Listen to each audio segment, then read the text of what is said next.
কোনো আলেম যখন, হক্কানি আলেম যখন কোনো এলাকায় আসে, হক্কানি আলেমের জন্ম যখন কোনো এলাকায় নেয়, ওই এলাকার পরিবর্তনটা এমনভাবে হয় যে বুড়া তো বুড়া, নওজোয়ান যুবক তো যুবক, নাবালেগ শিশুর ভেতরে তাসির পড়ে যাবে। সুবহানাল্লাহ। এলাকায় একটা হক্কানি আলেম আসছে, এই আলেমের তাসির ছোট্ট নাবালেগ শিশুর অন্তরে ঢুকে যাবে। সুবহানাল্লাহ। যেমন মুহতারাম হাজিরিন, মুজাদ্দেদে আল ফেসানি রহমাতুল্লাহি আলাইহি, আমাদের এক বুজুর্গ মুজাদ্দেদে আল ফেসানির এলাকায় গেছেন, ঘুরে কবর জিয়ারত করে মসজিদে গেছেন নামাজ পড়ার জন্য। যখন মসজিদে ঢুকবে তাকায় দেখে মসজিদের আঙিনায়, মসজিদের উঠোনে ছোট্ট বাচ্চারা খেলাধুলা করতেছে, ফুটবল দিয়ে খেলাধুলা করতেছে। উনি লক্ষ্য করলেন আজান পড়ে গেল, কিন্তু একামত দেওয়ার সাথে সাথে ছোট্ট বাচ্চাগুলো খেলাধুলো সব ছেড়ে দিয়ে দৌড়ে এসে নামাজে দাঁড়ায় গেছে। তাকবীরে তাহরিমা, তাকবীরে উলার সাথে নামাজ শুরু করেছে। বুজুর্গ নামাজের পরে ভাবতেছে এরা তো ওযু করে নাই, খেলাধুলা থেকে সরাসরি মসজিদে ঢুকে পড়েছে। এরা মনে হয় জানে না নামাজের তালা খোলার জন্য ওযুর চাবি লাগে। বিদায় নামাজের পরে ছোট্ট বাচ্চাদেরকে বুজুর্গ ডেকে বলতেছে, তোমরা যে নামাজ পড়তে ঢুকছো মসজিদে, ওযু তো করলা না, তোমরা কি জানো না নামাজের জন্য ওযু লাগে? বলে হ্যাঁ জানি। তো ওযু কি তোমরা করতে জানো না? বলে তাও তো জানি। তাহলে ওযু না করে খেলাধুলা করে সরাসরি মসজিদে চলে আসলা, নামাজ পড়লা কেন? ওযু করলা না কেন? ছোট্ট বাচ্চাগুলো ডেকে বলে, হুজুর আমরা মুজাদ্দেদে আল ফেসানির এলাকার লোক, আমরা তো ওই আলেমের কাছে, ওই আলেমের কাছ থেকে এই এলেমও অর্জন করেছি যে কিনা সর্বদা সর্বক্ষণ তহারতের হালতে থাকবে, পবিত্রতার হালতে, ওযুর হালতে থাকবে, আর ওই অবস্থায় তার মৃত্যু হবে। আসমানের মালিক আল্লাহ শুহাদাদের কাতারে তাকে দাঁড় করাবে। ও এই এলেমটা, এই ফজিলতটা আমরা ওই আলেমের কাছ থেকে শুনেছি বিদায় মুজাদ্দেদে আল ফেসানির এলাকার লোকেরা শুধুমাত্র নামাজ কেন্দ্রিক ওযু করে না, এরা সর্বদা সর্বক্ষণ সর্বহালতে ওযুর হালতে থাকে। সুবহানাল্লাহ। তাসিরটা ছোট্ট নাবালেগ শিশুর উপরে পড়ে গেছে। হক্কানি আলেমের আগমন, হক্কানি আলেমের আসার কারণে মুহতারাম হাজির, জন্য একটা হক্কানি আলেমের দাম আছে। তো হক্কানি আলেম চিনবেন কিভাবে?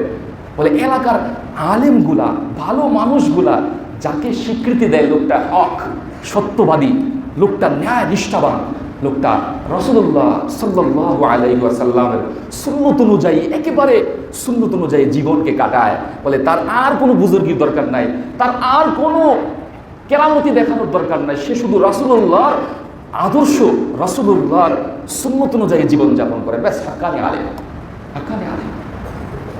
নালায়েক অনুপযুক্ত দিয়ে আপনার এলাকার পরিবর্তন আসবে না, পশ্চিম খালেও আসবে না।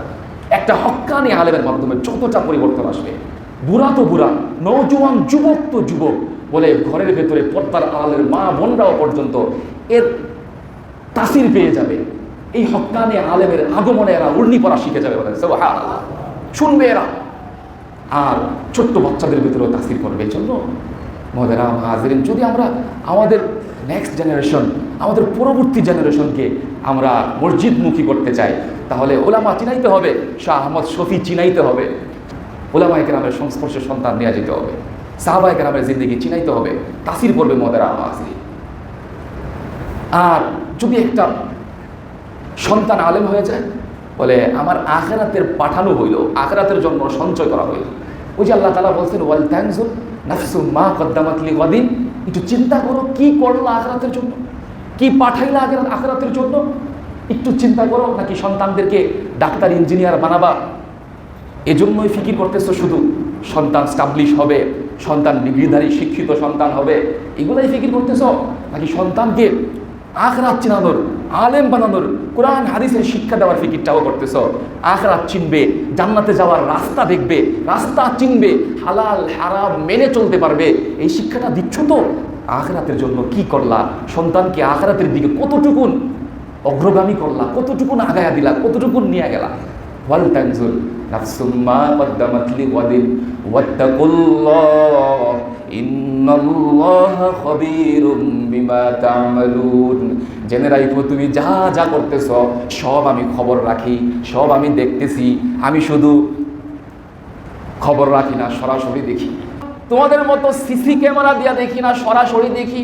ফাইন্নাকা বিআয়ুনিনা, আমি আল্লাহ সরাসরি দেখতেছি, সব সম্পর্কে আমি পরিপূর্ণভাবে অবগত। ইন্নাল্লাহা খবীরুম বিমা তা'মালুন। নাকি সোনালী রূপালী পুবালী ব্যাংকেই টাকা জমাইতেছ, ট্রাস্ট ব্যাংক, ব্র্যাক ব্যাংক, হ্যাঁ, প্রাইম ব্যাংকেই টাকা জমাইতেছ? মোহতারাম হাজিরিন, আখিরাতের জন্য কি জমাইতেছ? আল্লাহ বলে ওয়াল তানজুর, একটু চিন্তা করো, মা কদ্দামাত লিগাদিন, আগামীকাল দেখেন কত কাছে, আগামীকাল আখিরাতের জন্য তুমি কি করলা, কি ঘুচাইলা, কি সংগ্রহ করলা, কি পাঠাইতেছ, একটু ভাবো, একটু ভাবো।